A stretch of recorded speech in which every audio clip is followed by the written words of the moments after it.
തക്കും മിൻകും ഉമ്മ, ഒരു സംഘം രൂപപ്പെടും. ഇന്ന് കേരളത്തിലുള്ള സംഘത്തില് അങ്ങനെ നന്മ കൽപ്പിച്ച് തിന്മ വിരോധിക്കുന്ന ഒരു വിഭാഗമാണല്ലോ നമ്മുടെ SSF. ഇതിൽ നമ്മൾ കൂടി ചേർന്ന് നിന്നാലുള്ള ഒരു മെച്ചം എന്താ വെച്ചാൽ ആ കുമ്മോളി ഉസ്താദിന്റെ ആറ്റിക്കുറിച്ച വാക്കുകളിൽ കാണാം. ഇതിലൊന്നും ചേർന്ന് നിൽക്കാതെ ദഅവത്ത് നടത്തുന്ന ഉസ്താദുമാരും ഉണ്ടാവും, മുത്തഅല്ലിമീങ്ങളും ഉണ്ടാവും, പ്രവർത്തകരും ഉണ്ടാവും. അവരുടെ എത്രയോ 10 മടങ്ങ് പ്രതിഫലം നമുക്ക് കിട്ടും. എനിക്ക് ഓർമ്മയുണ്ട്, ഒരിക്കൽ കഴിഞ്ഞ സംഘടനാ വർഷം നമ്മളെ റാഷി ഉസ്താദ് നമ്മളെ ജില്ലാ സെക്രട്ടേറിയറ്റ് മീറ്റിങ്ങിന് വന്നിട്ട് ഉസ്താദ് പറഞ്ഞൊരു വാക്ക് എനിക്ക് കുറേ കാലം അതിനെ വിശദീകരിച്ചുകൊണ്ട് ഞാൻ മണിക്കൂറുകളോളം ക്ലാസ് എടുത്തി. ഒറ്റൊരു വാക്ക് ഉസ്താദ് പറഞ്ഞു. മർക്കസിലും മക്കറിലും ഉസ്താദ് അങ്ങനെ ഉദ്ധരിച്ച് കുറച്ച് സ്ഥാപനങ്ങളൊക്കെ പറഞ്ഞിട്ട് പറയാം, 50 കൊല്ലമൊക്കെ മുദരിസാകുന്ന കൂലി നമുക്ക് സംഘടനയിൽ കുറഞ്ഞ കാലം കൊണ്ട് കിട്ടുന്നു. അപ്പൊ ഞാനും ആദ്യം അങ്ങനെയൊക്കെ നടക്കോ എന്ന് ഞാൻ വിചാരിച്ചിരുന്നു. പിന്നെ ഉസ്താദ് തന്നെ കുറെ ഉദാഹരണങ്ങളൊക്കെ പറഞ്ഞ്, ഇപ്പോൾ ഒരു ഉദാഹരണം, ഇപ്പോൾ കഴിഞ്ഞ കൊല്ലം കണ്ണൂർ ജില്ലാ കമ്മിറ്റി നടത്തിയ ഒരു ചെറിയ പദ്ധതി ഞാൻ പറയാം. താജുൽ ഉലമ തങ്ങൾ വഫാത്തായ ആണ്ട് ദിനമായപ്പോൾ സുംറനെ കുറച്ചുകൂടി ഒന്ന് നമ്മൾ മാറ്റിയിട്ട് ഈ പ്രാവശ്യത്തെ സുംറ ഫി കനഫി താജ്, താജുൽ ഉലമയുടെ ഒരു അഭയം എന്ന അർത്ഥത്തിൽ ഇന്ന് സുംറ ഡേ പ്രഖ്യാപിച്ച ഒരു സുംറ നടത്തി. 1000 വീടുകളിൽ, 1000-ന് മേലെ നടന്നതിന് 1000 വീടുകളിൽ ആ സുംറ നടന്നതായിട്ട് നമ്മൾ വിലയിരുത്തി. വളരെ മൈന്യൂട്ടായ എണ്ണാണ്. ഈ ജില്ലയിൽ 1000 എന്നെല്ലാം പറഞ്ഞാൽ അപ്പോൾ ഏറ്റവും ചുരുങ്ങിയത് ഒരു വീട്ടിൽ 10 ഉണ്ടാവും, 20 ഉണ്ടാവും, അല്ലെങ്കിൽ 12 ഉണ്ടാവും, 3 ഉണ്ടാവും, അങ്ങനെ ആവറേജ് നോക്കി 5. അന്ന് സുംറന്റെ കൂടെ സാധാ എക്സ്ട്രാ ഓർഡിനറി ആയിട്ട് നമ്മൾ ചേർത്ത് വെച്ചത് ഒരു യാസീന് തങ്ങളെ പേരിൽ ഓതണം എന്നുള്ളതാണ്. അങ്ങനെ ഒരു 1000 വീടുകളിൽ 5 വീതം ആള് പങ്കെടുത്താൽ 5000 ആയി. 5000 ആൾക്കാരെ യാസീൻ ഓതി 5000 യാസീനായി. ഒരു യാസീൻ ഓതിയാൽ 10 ഖത്മ് തീർത്ത കൂലിയാണ്. 5000 × 10 50000. 50000 ഖത്മ് തീർത്ത കൂലി. ഫിർദൗസാണ് എന്ന അഭിപ്രായം നമ്മുടെ മീറ്റിംഗിന്റെ അധ്യക്ഷൻ എന്നൊക്കെ പറഞ്ഞത്. ഫിർദൗസിന്റെ പോക്കറ്റിലേക്ക് 50000 ഖത്മ്. 1/2 മിനിറ്റ് കൊണ്ട് ഇതിന്റെ പേരാ മലയാളത്തിലെ സംഘടന. ഇതൊന്ന് ക്യൂഡിന്റെ ഒരു പദ്ധതി എണ്ണണോ? ഞാൻ മഴവില്ലും ക്യൂഡി നേരെ പദ്ധതികള് വേണ്ട. ഇതങ്ങനെ നമുക്ക് കഴിയാം. നമുക്കിപ്പൊ പിള്ളേരെ വിളിച്ചിട്ട് നടത്താൻ പറ്റുമോ? ഇപ്പൊ യൂണിറ്റിലെ കുട്ടികളോട് ഞാൻ എന്റെ നാട്ടിലെ മുത്താല് അറിയാലല്ലേ, പിന്നെ കുറച്ച് സ്ഥലത്തല്ലണ മോനെ. അപ്പൊ അയാൾ നമ്പർ ചങ്ങേര് തലക്ക് തേങ്ങയാറ്റം വീണ ചോദിക്കൂലേ? അതേ സമയത്ത് നമ്മള് അസ്സലാമു അലൈക്കും, എടാ മോനെ അവിടെ സുംറ നടന്നോ? ഞാൻ ഇന്നലെ ഒരു കല്യാണ തിരക്ക്, നാളെ എന്താണ് ഈ സുംറ? സ്വലാത്തല്ലല്ലോ. ഉദൂ ഇലാ സബീലി റബ്ബിക ബിൽ ഹിക്മ. ബിഫാമിനും BDSനും ഫാർമഡിക്കും MLTക്കും ആയുർവേദിക്കിനും MBBSനും ഒക്കെ പഠിക്കുന്ന കുട്ടികളോട് പേരോട് ഹുസൈന്റെ വാലുണ്ട്, ഖലീൽ തങ്ങളുടെ ദുആ ഉണ്ട്, ഫാറൂഖ് ഹുസൈന്റെ പ്രഭാഷണം ഉണ്ട്, റാഷി ഹുസൈന്റെ നസീഹത്ത് ഉണ്ട് എന്ന് പറഞ്ഞാൽ ഒരു വരുമോ? ഇല്ല. വരുമോ? ഇല്ല. അപ്പൊ അവരോട് നമ്മൾ പറയും, professional students gathering as named prof summit, it will be conducted Sirajul Huda. ഓടി വരുന്നുണ്ടാവും നടക്കുന്ന പേരോട് ഹുസൈന്റെ വാൽ തന്നെ. ഉദൂ ഇലാ സബീലി റബ്ബിക ബിൽ ഹിക്മ. അത് ക്യാമ്പസിലെ കുട്ടികൾക്കാവുമ്പോ ക്യാമ്പസ് അസംബ്ലിയായി, ഗേൾസിനാവുമ്പോ ഷീ സമ്മിറ്റായി, പെൺകുട്ടികൾക്ക് ആൺകുട്ടികൾക്കൊക്കെ SLC പ്രായത്തിലാകുമ്പോൾ അത് എക്സലൻസി ടെസ്റ്റായി. എക്സലൻസി ടെസ്റ്റിന് വന്ന മറ്റു മതസ്ഥത്തിലുള്ള കുട്ടികൾ ഇങ്ങനെ മദ്രസയിലെ ഉസ്താദന്മാരൊക്കെ കഷ്ടപ്പെട്ട് ലൈമും ബത്തക്ക ജ്യൂസൊക്കെ കുട്ടികൾക്ക് കൊടുക്കുന്നത് വിതരണം ചെയ്യുന്നത് ഇങ്ങനെ അങ്ങനെ കാണുമ്പോൾ ഇവർ വിചാരിക്കുകയാണ്, നമ്മൾ വിചാരിച്ച് ഇസ്ലാം തീവ്രവാദ ഉഗ്രവാദത്തിന്റെ വിശപ്പാകുമ്പോഴെന്ന് ചിത്തിരിച്ച് ഈ പാവങ്ങൾ നമുക്ക് വേണ്ടിയിട്ട് വെയിലത്തിങ്ങനെ വെള്ളം കൊടുക്കുമ്പോൾ അവരുടെ മനസ്സിൽ ഇസ്ലാം ചിത്രീകരിക്കപ്പെടുന്നു. അങ്ങനെ എനിക്ക് പറയാണ്, നമ്മൾ ആ ഭാഗത്തു നിന്ന് 2-3 കുട്ടികൾ എക്സലൻസി ടെസ്റ്റിന് വന്നതിന് അവിടെ ഒരു സുംറക്ക് ബ്ലോക്ക് ആക്കിയാലോ? ബ്ലോക്ക് ആക്കി. 2025 ആകുമ്പോ കുന്നുമ്മൽ ഭാഗത്തുനിന്ന് ബ്ലോക്ക് യൂണിറ്റായി മാറി. എക്സലൻസി ടെസ്റ്റിലൂടെ ഒരു പുതിയ പ്രദേശം രൂപപ്പെട്ടു വന്നു. ഇതാണ് നമ്മളെ പദ്ധതി. ഓരോ പദ്ധതി നമുക്ക് ഇത് ഒറ്റക്ക് നടക്കോ? ഇല്ല. പഠനം വേണ്ടേ? വേണം. ഇത് പ്രയോഗിക്കണ്ടേ? അല്ലാതെ നമ്മൾ സുറൈജിയായി, സക്കാഫിയായി, അമാനിയായി, കാമിൽ സക്കാഫിയായി ഇറങ്ങിയിട്ട് നമ്മൾ പറയാ ഞാൻ അത്യാവശ്യം ക്ലാസ് ഒക്കെ എടുക്കും, ആരെങ്കിലും എന്നെ വിളിക്കോ, സ്റ്റാറ്റസ് ഇട്ടോളി, കോണ്ടാക്ട് മീ എന്നിട്ട് വിളിക്കൂ. വേണം കൂട്ടരെ സംഘടനയില്. ഈ ഉമ്മത്ത് നമ്മളെ ഏറ്റെടുക്കും. ദൈവത്തിന്റെ മുഴുവൻ സാധ്യതയും നമ്മുടെ മുന്നിൽ വിരിച്ചിട്ടുണ്ടാവും. ഞാനിത് അവസാനിപ്പിക്കുന്നു. നമ്മുടെ മഹാന്മാരായ മുൻഗാമികൾ അവരൊക്കെ എന്തുമാത്രം ത്യാഗം സഹിച്ചവരാ. ഖാലിദ് ബിൻ വലീദ് റളിയല്ലാഹു അൻഹു കുറിച്ചിട്ട് അൽ ഇസ്തിആബിൽ ഇബ്നു അബ്ദുൽ ബർ റഹിമഹുല്ലാഹ് പറയുന്നുണ്ട്, വഫാത്തായിട്ട് ജനാസ കട്ടിലിൽ കിടത്തിയ സമയത്ത് മഹാനവറുകളുടെ തല മുതൽ കാല് വരെ പരിശോധിച്ചപ്പോ ഒരു സ്ഥലം പോലും ദ്വാരങ്ങളില്ലാത്ത സ്ഥലമില്ല. ഒരു ചാണ് നല്ല സ്ഥലം, ഒരു മുറിവില്ലാത്ത അല്ലെങ്കിൽ ഒരു ദ്വാരമില്ലാത്ത ഒരു സ്ഥലം പോലും, ഒരു ചാണ് അവിടുത്തെ തല മുതൽ കാല് വരെ ഇല്ല. യുദ്ധത്തിലേറ്റ മുറിവുകൾ. സുബൈർ ഇബ്നുൽ അവ്വാം റളിയല്ലാഹു അൻഹു പറയുന്നുണ്ട്, എനിക്ക് എല്ലാ സ്ഥലത്തും മുറിവേറ്റിട്ടുണ്ട്. ഈവൻ എത്ര വരെ, എന്റെ മൂത്രയിക്കണ ഭാഗത്ത് വരെ എനിക്ക് മുറിവേറ്റിട്ടുണ്ട്. എന്റെ ശരീരത്തിൽ മുറിവേൽക്കാത്ത ഭാഗങ്ങൾ തന്നെ ഇല്ല. കൂട്ടുകാരെ, മുത്തഅല്ലിമീങ്ങളെ, ഈ ദീനിന് വേണ്ടി നമ്മൾ ത്യാഗികളാവണം.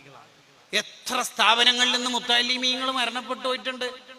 ഇവിടുന്നുണ്ടാവും, മർക്കസിൽ നിന്നുണ്ട്, ഇല്ലേ, ഒക്കെ ഉണ്ട്. മക്കറിൽ നിന്ന് ഒരു അമാനി മരണപ്പെട്ടിരുന്നു, ഒരു ഹാഫിൾ ഷമീർ മരണപ്പെട്ടിരുന്നു, ഒക്കെ ഉണ്ട്. പക്ഷേ കേരളം കാതോർക്കുന്ന, ഓർത്തുകൊണ്ടിരിക്കുന്ന, ക്യാമ്പുകളിൽ വായിച്ചുകൊണ്ടിരിക്കുന്നത് നമ്മുടെ ബുഖാരി ദവാ കോളേജിലെ പ്രിയപ്പെട്ട ഫായിസിനെയാണ്. എന്തുകൊണ്ട്?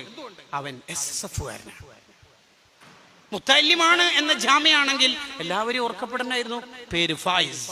വയസ്സ് 19, ദേശം കൊളപ്പുറം. ഇന്നും ക്യാമ്പുകളിൽ വായിച്ചുകൊണ്ടിരിക്കുകയും, ഞാൻ തന്നെ പല ക്യാമ്പുകളിലും ക്ലാസ് എടുക്കാനൊക്കെ വിവിധ പ്രദേശങ്ങളിൽ പോകുമ്പോൾ അവിടെ അതെ ഫായിസിന്റെ ബുക്ക് വായിച്ചിട്ടുണ്ട്, അതിന്റെ ഒരു അസൈൻമെന്റ് ഉണ്ട്, കുറിപ്പുണ്ട്, ആസ്വാദന കുറിപ്പുണ്ട് എന്ന് സംഘാടകർ പറയുന്നത് ഓർമ്മയിലുണ്ട്. ഇപ്പോൾ കേരളത്തിലെ നൂറുകണക്കിന് വരുന്ന സെക്ടറുകളിൽ ചങ്ങാടം ക്യാമ്പ് നടക്കുമ്പോൾ ബാദുഷ ഓർക്കപ്പെടുകയാണ്. എൻ്റെ കൂടെ വന്ന ഡിവിഷന്റെ സെക്രട്ടറി ബാസിത്തമാനി എന്നോട് പറഞ്ഞു, ഉസ്താദ്, ഒരാളെ കുറിച്ച് സംസ്ഥാന കമ്മിറ്റി ഒരു ക്ലാസ് നോട്ട് ഉണ്ടാക്കുകയാണ്, സാധാരണക്കാരനായ ബാദുഷയെ കുറിച്ച്. നമ്മൾ ഓർക്കപ്പെടണമെങ്കിൽ ഈ പ്രസ്ഥാനത്തോട് ചേർന്നു നിൽക്കണം. ഖാലിദ് ക, നിങ്ങൾ ആലോചിച്ച് നോക്കിയേ, 25 കൊല്ലം മുമ്പ് മരണപ്പെട്ട ഖാലിദ് എത്ര പേരെയാണ് ഖബറിന്റെ ഉള്ളിൽ നിന്ന് നന്നാക്കിയെടുത്തത്. 12ാം എഡിഷന്റെ പ്രിഫേസിൽ കാണാം, പൂനെ യൂണിവേഴ്സിറ്റിയിൽ ഒരു പയ്യൻ ഓർമ്മകളിൽ ഓ ഖാലിദ് വായിച്ചിട്ട് ഇസ്ലാമിലേക്ക് കടന്നു വന്നു. ഖബറിന്റെ ഉള്ളിൽ നിന്ന് ആളെ നന്നാക്കാണ് ഖാലിദ്. നാട്ടിലുണ്ടായിട്ട് നമുക്ക് മീറ്റിംഗ് നടത്താൻ പറ്റണില്ല. നമ്മളും ഖാലിദ് എവിടെ നിൽക്കുന്നു? നിങ്ങൾ ആലോചിച്ച് നോക്കിയേ. അതുകൊണ്ട് നമ്മുടെ SSF ഇത്രമേൽ വളർച്ച എവിടെ വരെ? ഇന്ത്യയിലെ മുഴുവൻ സംസ്ഥാനങ്ങളിലേക്കും വ്യാപിച്ചു. അതിന്റെ ദേശീയ കൗൺസിലാണ് കഴിഞ്ഞ ദിവസം നടന്നത്. ഈ SSF ഇത്ര വളരാൻ കാരണം മുമ്പിൽ നിന്ന് നിങ്ങളെപ്പോലുള്ള കർമ്മോത്സുകരായ മുത്തഅല്ലിമീങ്ങളിൽ നയിച്ചതുകൊണ്ടാണ്. നമ്മളൊരു പള്ളിയുടെ, മദ്രസയുടെ ഇട്ടാവട്ടത്തിൽ ഒതുങ്ങേണ്ടവരല്ല. നമ്മൾ ചെറിയ കാലം കൊണ്ട് ഒരുപാട് അടയാളപ്പെടുത്തലുകൾ നടത്താൻ നമ്മളെ കൊണ്ട് കഴിയണം. സ്വഹാബത്ത് അവര് ജീവിതത്തിൽ ത്യാഗം വരിച്ചവരാണ്.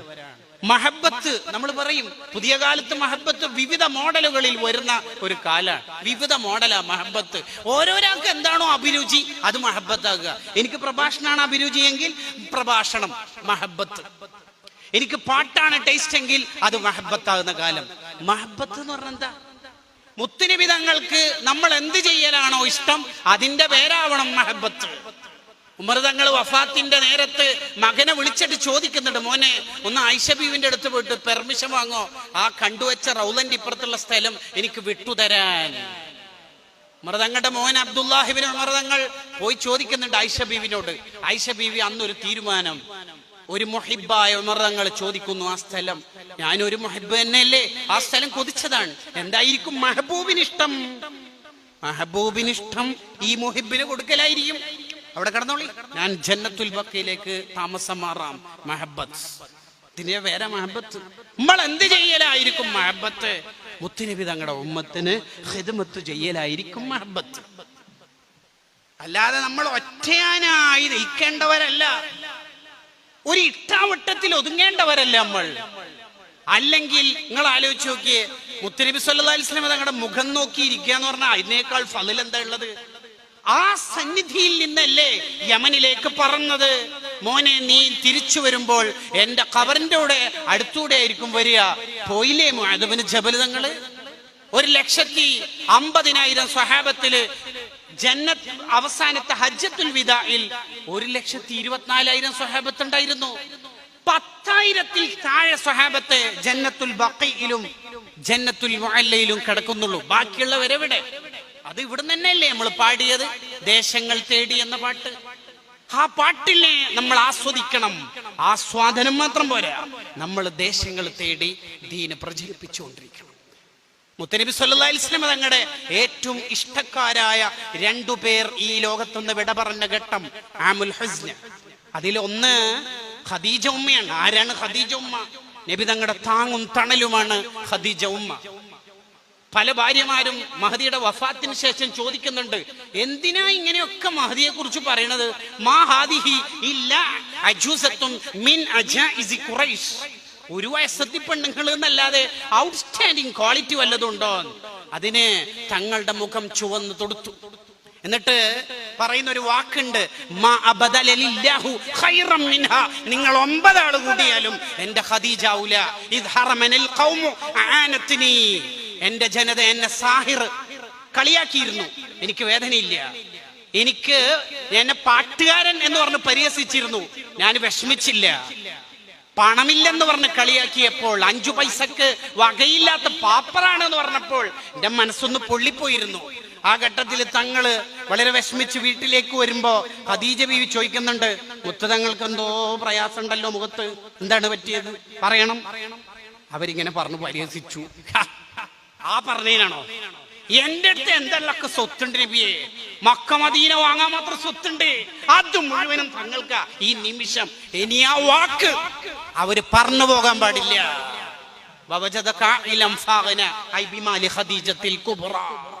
അതാ ഖദീജ ബീവി. വഫാത്തിന്റെ ഘട്ടത്തില് തങ്ങൾ ഇങ്ങനെ അടുത്തിരിക്കുമ്പോ തങ്ങളെ തടവിയിട്ട് പറയുന്നുണ്ട്, ഞാൻ പോവാണേ, ഇനി ഞാൻ ഇല്ലാത്തതിന്റെ വിഷമൊന്നും കാണിക്കരുത്. ഖദീജ ബീവിനെ നിർവചിക്കാനൊന്നും ആർക്കാവൂല. ആ ഖദീജ ഉമ്മ പോയി. ആ ടെൻഷനിലാണ് ത്വായിഫിലേക്ക് പോണത്. നബിയാണെന്ന് പറഞ്ഞപ്പോ ആദ്യം ത്വായിഫുകാര് പറഞ്ഞത്, നീ നബിയാണെന്ന് കേൾക്കണതിനേക്കാൾ നമുക്ക് ഇഷ്ടം കഅബന്റെ അടുത്തോട്ട് മൂത്രയിക്കണാണ്. മുബാറക് ഫൂരി ഭംഗിയായിട്ട് ആഖ്യാനം ചെയ്യുന്നുണ്ടത്. തങ്ങള് വിഷമിച്ചു പോയി. ഭ്രാന്തം പിള്ളേരെ കൊണ്ട് കൂക്കി വിളിപ്പിച്ചു, കല്ലെടുത്തിട്ട് എറിഞ്ഞു. ഏത് കാലിന്? സ്വർഗം ഉദ്ഘാടനം ചെയ്യേണ്ട കാലിന്. സ്വർഗം ഉദ്ഘാടനം ചെയ്യേണ്ട കാലിന് കല്ലേറ്റിട്ടുണ്ടെങ്കിൽ അതിന്റെ പിന്നിൽ സ്വർഗം. തർജുൻ നജാത വലം തസ്ലുക് മസാലികഹ ഇന്ന സഫീനത ലാ തജ്രി അലൽ യബ്സി. ചരൽ കല്ലിലൂടെ കപ്പലോടില്ല, കഷ്ടപ്പെടാതെ സ്വർഗം കിട്ടില്ല. ആ കാലിന് കല്ലുകൊണ്ട നേരം തളർന്നിരിക്കുന്ന ഘട്ടത്തിൽ സെയ്ദ് തങ്ങളോട് പറയേണ്ട, കുറച്ച് വെള്ളം എടുത്തു വരുവാനെ. വെള്ളം എടുക്കാൻ വേണ്ടി സഖഫി ഗോത്രക്കാരെ അടുത്തേക്ക് പോയപ്പോ അവര് കൊടുത്തില്ല. കാലിപ്പാത്രമായിട്ട് വരുമ്പോ തങ്ങൾ വിചാരിച്ച അതിൽ വെള്ളമുണ്ട്. വേമ മോനെ, അവിടെ ഇരുന്ന് കരഞ്ഞുപോയി. ഞാൻ എന്താ ഇപ്പൊ തങ്ങളോട് പറയേണ്ടത്? അപ്പോഴാണ് അവർക്ക് തന്നെ ഒരു വിഷമം തോന്നി ശത്രുക്കൾക്ക്. അദ്ദാസ് എന്ന ക്രിസ്ത്യൻ ചെക്കനെ കുറച്ച് മുന്തിരി കൊടുത്തയച്ചു. എന്റെ പേരെന്താ മോനെ? അദ്ദാസ്. നാട് നീനവ. അതെന്റെ യൂനുസ് എന്ന സഹോദരന്റെ നാടാണല്ലോ. അപ്പൊ അയാള്, നിങ്ങൾക്ക് എങ്ങനെ യൂനുസ്? അവര് നബിയല്ലേ, ഞാനും നബിയാണ്, നമ്മൾ 2 ആളും നബിമാരാണ്, സഹോദര്യ ബന്ധമുണ്ട്. തങ്ങൾക്ക് മനസ്സിലായി ഇയാൾ നമുക്ക് പിടിക്കാൻ പറ്റിയ ആളാണ്. തളർന്നിരിക്കുന്ന ഘട്ടം, രക്തൊലിച്ച ഘട്ടത്തില് ഒരു മെമ്പർഷിപ്പ് അധികം കിട്ടണമെന്ന് ചിന്തിച്ച പ്രസ്ഥാന നായകൻ മുന്തിരി പിടിച്ചിട്ട് ഉറക്കെ ചൊല്ലി ബിസ്മില്ലാഹിർ റഹ്മാനിർ റഹീം. ആ സൂത്രം കുറിക്ക് കൊണ്ടു ആ പദ്ധതി. അയാൾ ചോദിച്ചു, ബിസ്മി എന്താണത്? അള്ളാഹുവിന്റെ പേര്. ആരാണ് അള്ളാഹു? അൽ വാഹിദ് അൽ ഖഹാർ സമദ്. അള്ളാന്റെ വിശേഷണം പറഞ്ഞു. മൂപ്പര് ഇസ്ലാമിക്ക് വന്നു, മെമ്പർഷിപ്പ് അപ്ലോഡഡ്. ഇതിനാണ് പ്രസ്ഥാനം എന്ന് പറയുന്നത്. ഇതിന്റെ പേരാണ് മഹബത്ത്. അടുത്തൊരു വർത്താനുണ്ട്. 2 മലക്കൾ ചീറിപ്പാൻ വരുന്ന ആംബുലൻസ് വരുന്ന മാതിരി അവര് വന്നിട്ട് ചോദിച്ചു, ഈ പർവ്വതം ഈ ദുഷ്കർമ്മികൾക്കെതിരെ ഇടിച്ച് നശിപ്പിക്കട്ടെ നബിയെ. വേണ്ട വല്ലാഹിൽ അർജു, എനിക്ക് അങ്ങനെ വേണ്ട. ഈ യൂണിറ്റ് ഇപ്പൊ ശരിയായില്ലെങ്കിലും, ഈ ബ്ലോക്ക് ഇപ്പൊ ശരിയായില്ലെങ്കിലും അടുത്ത സംഘടനാ വർഷം ശരിയായാലോ, അടുത്ത സംഘടനാ വർഷം അവിടെ യൂണിറ്റ് രൂപപ്പെട്ടു വന്നാലോ, അത് മതി. ഇതിന്റെ പേരെന്നെയാണ് ഇസ്ലാം. ഇതാണ് ഇസ്ലാം. വേറെന്ത് ഇസ്ലാം നമുക്കുള്ളത്? കൂട്ടുകാരെ, നമ്മൾ അടങ്ങിയിരിക്കരുത്. നമ്മൾ അടങ്ങിയിരിക്കേണ്ടവരല്ല. മുഅ്തദിന്റെ രണാങ്കളം. നാളെ മുഅ്തദ് യുദ്ധം തുടങ്ങാനാകുമ്പോൾ എല്ലാവരെയും വിളിച്ചിട്ട് നബി സല്ലല്ലാഹു അലൈഹി വസല്ലം തങ്ങൾ പറയുന്നുണ്ട്, വൈൻ ഖുതില സെയ്ദുൻ, സെയ്ദ് കൊല്ലപ്പെട്ടാൽ ജാഫർ കൊല്ലപ്പെട്ടാൽ അബ്ദുല്ലാഹി ഇബ്നു റവാഹ റളിയല്ലാഹു അൻഹു അവർ കൊല്ലപ്പെട്ടാൽ നിങ്ങൾ ഒരാളെ നേതാവായി സെലക്ട് ചെയ്യണം. ഇവര് 3 ആളും യുദ്ധത്തിന് പോകുമ്പോൾ ഒരു ജൂതം വിളിച്ചിട്ട് സെയ്ദ്, ജാഫർ, അബ്ദുള്ള എന്നൊക്കെ വിളിച്ചിട്ട് ചോദിക്കുന്ന ഒരു ചോദ്യമുണ്ട്, നിങ്ങൾ കൊല്ലപ്പെടുമെന്ന് ഉറപ്പായില്ലേ? ഉറപ്പായി. പിന്നെ എന്തിനാ പോണത്? നഹ്നു അല്ലദീന ബയഉ മുഹമ്മദ അലൽ ജിഹാദി മാ ബഖൈനാ അബദാ. നമ്മളെ ശരീരത്തില് റൂഹുള്ള കാലത്തോളം തങ്ങൾക്ക് വേണ്ടിയാണ് നമ്മളെ ജീവിതം. ആസ്വദിക്കാനല്ല നമ്മളെ ജീവിതം, ഇതിനല്ല നമ്മളെ ജീവിതം. സെയ്ദുർലാൻ വഫാത്തായി. നബിതങ്ങളുടെ ഹിബ്ബാണ്. നബിതങ്ങൾക്ക് സെയ്ദങ്ങളെ കണ്ടിട്ടില്ലെങ്കിൽ ഉറക്കം വരില്ല, അത്രയും ലവറാണ്. സെയ്ദ് ഞങ്ങൾക്ക് സ്വർഗം കൊടുത്തത് കഷ്ടപ്പാട് കൊടുത്തിട്ടല്ലേ? അതെ. അടുത്ത പോണ ആരാ? ജാഫറങ്ങള്. ജാഫർ ബിൻ അബി താലിബ് റളിയല്ലാഹു അൻഹു വഫാത്താവണ ഒരു ഘട്ടമുണ്ട്. വലത്തേക്കയില് കൊടി പിടിച്ചിട്ട് അത് വെട്ടി, ഇടത്തേക്കയില് പിടിച്ച് അത് വെട്ടി, ഇടതുകാലും വലതുകാലും പിടിച്ച് ഇങ്ങനെ പല്ലില് ധർമ്മപതാക നിലത്തി വീഴരുത് എൻ്റെ നേതൃത്വമുള്ള കാലത്തോളം എന്ന് വിചാരിച്ച് 90-ലധികം മുറിവ് ഏറ്റുവാങ്ങി. ആരോ പോയിട്ട് വെള്ളം കൊടുത്തവൻ പറഞ്ഞ്, മഗ്‌രിബിന് എനിക്ക് ജീവനുണ്ടെങ്കിൽ അന്നേരം മതി, ഇപ്പം നോമ്പുണ്ടേ എന്ന്. യുദ്ധം കഴിഞ്ഞിട്ട് ഇങ്ങനെ എല്ലാവരും ഇങ്ങനെ തിരിച്ചു വരുന്ന ഒരു സന്ദർഭമുണ്ട്. തിരിച്ചു വരുന്ന ഒരു സന്ദർഭത്തില് അസ്മാ ബീവി ഇങ്ങനെ നോക്കണ്ട, എൻ്റെ പ്രിയതമനുണ്ടോന്ന്. എല്ലാവരും പോയപ്പോ തങ്ങളിങ്ങനെ കരഞ്ഞുകൊണ്ട് വരുന്നുണ്ട്. അസ്മാ, ക്ഷമിക്കുമുള്ള തങ്ങൾ എന്താ പറയണത്? കാര്യം പറയും. ആയിഷാ ബീവിനെ കൊണ്ട് പറയിപ്പിക്കേണ്ട വഫാത്തായ വിവരം. അപ്പം പറയണ്ട, എൻ്റെ ഈ അബ്ദുള്ള ഉബൈദുള്ള മക്കളിങ്ങനെ വാപ്പാന്ന് വിളിക്കണ സമയത്ത് ഞാനാണിങ്ങനെ വായ അടക്കി പിടിച്ചിട്ട് വാപ്പ പോട്ടെ മക്കളെ എന്ന് പറഞ്ഞിട്ട് ഇങ്ങനെ അടക്കി പിടിച്ചത്. എൻ്റെ ഈ 2 മക്കള് തങ്ങളെ ഏറ്റെടുത്ത ആളിയാണ്. 2 കുട്ടികളെയും കൂട്ടിയിട്ട് റഅയ്തു ജഅഫറൻ, എൻ്റെ ജഅഫറിനെ യതീറു ഫീ ഹവാഇൽ ജന്ന, സ്വർഗത്തിൽ പറക്കുന്ന കണ്ട് എന്ന് പറഞ്ഞപ്പോ മൂത്തമോൻ ചോദിക്കേണ്ട, അടുത്ത യുദ്ധം എപ്പോഴാണ് നബിയെ? എന്തിനാ മോനെ? എനിക്കും എൻ്റെ വാപ്പൻ്റെ പിന്നാലെ പോകാനാണ്. ആ മഴവിൽ സംഘത്തിന്റെ ശക്തിയെങ്കിലും നമുക്കുണ്ടാവണം. അടുത്ത ആളെ അബ്ദുല്ലാഹിബ്നു റവാഹ തങ്ങളാ. യുദ്ധത്തിന് പോണ എന്നെ കുതിരപ്പുറത്ത് തിരിഞ്ഞിരുന്നിട്ട് എന്തിന്? ഇനി എൻ്റെ റസൂലുള്ളാഹിനെ കാണാൻ പറ്റൂല, ഇതെൻ്റെ കാണാമറയെത്തുന്നവരെ എനിക്ക് കാണാമെന്ന് വിചാരിച്ചിട്ട്. എന്നിട്ട് യുദ്ധം തുടങ്ങണ ഘട്ടത്തിൽ തന്നെ ആദ്യത്തെ വാള് വീശൽ ശത്രുവിന്റെ ഭാഗത്തുനിന്നുണ്ടായപ്പോ വിരലറ്റുപോയി. അപ്പൊ ഇങ്ങനെ ശരീരം ഇങ്ങനെ വേദനിച്ചു. അപ്പൊ മനസ്സിന്റെ ഉള്ളിൽ ഇപ്പൊ യുദ്ധം ചെയ്യണോ എന്നൊരു തോന്നലുണ്ടാവുമല്ലോ തബഈയായിട്ട്. അതുണ്ടായ ഘട്ടത്തിൽ ശരീരത്തോട് പറഞ്ഞു, ഇന്നന്തില്ല ഇസ്ബഉന്ദമൈതി. ആ ഒരു വിരലിനല്ലേ മുറിവേറ്റിട്ടുള്ളൂ. 2 പടയാളികൾ ലോകത്തോട് വിട പറഞ്ഞില്ലേ? നീ എന്തിനാ പോണത്? നിന്റെ പിന്നില് ഭാര്യ എന്റെ സൗന്ദര്യം വിചാരിച്ചിട്ടല്ലേ? ഫഹിയ ത്വാലിഖ, ഓളെ ഞാൻ ത്വലാക്കില്ലേ. പിന്നെ കുറച്ച് പിന്നെ അടിമ സ്ത്രീകളല്ലേ, ഫഹുന്ന അഹ്റാർ, അവരെ ഞാൻ മോചിതരാക്കി. പിന്നെ നിന്റെ കുറച്ച് ഈന്തപ്പന തോട്ടങ്ങളായിരിക്കും, അതൊക്കെ പള്ളിയിൽ പാവപ്പെട്ടവർക്ക് വഖഫും ചെയ്തു. ബിഗ് സീറോ ബേക്കില് മുന്നില് സ്വർഗം, ഇടയിൽ ശത്രുക്കൾ. വേണ്ടത് ജഡ്ജ് ചെയ്തൊളിയിൽ ചിതറിയോടി ഷഹീദായി ഈ ലോകത്തോട് വിട പറഞ്ഞു. ഇവര് പോയ സ്വർഗം നമുക്ക് കിട്ടണമെങ്കിൽ ഈ ഈമാൻ നമ്മൾ അടുത്ത തലമുറക്ക് പകർന്നു കൊടുക്കണം, അല്ലേ? വേണം, തീർച്ചയാണ്. സയ്യിദന ഉമർ ബിൻ അൽ ഖത്താബ് റളിയല്ലാഹു അൻഹു ഒരാളെ നിശ്ചയിച്ചത്രേ. എന്തിന്? ഒരാളെ നിശ്ചയിച്ചത് നീ മരിക്കുന്നു പറയാന്. ലാസ്റ്റ് ഇവിടെ നിരച്ചപ്പോൾ കുറച്ച് പണം കൊടുത്തിട്ട് പറഞ്ഞു, ഇനി വേണ്ട. ഉമർ തങ്ങൾക്ക് തോന്നുകയാണ് എന്നെ നന്നാക്കാൻ ആരെങ്കിലൊക്കെ വേണം എന്ന് നിശ്ചയിക്കും. നമ്മളെ നന്നാക്കാൻ ഒരാൾ വേണം. അതാണ് SSF. അസ്സലാമു അലൈക്കും.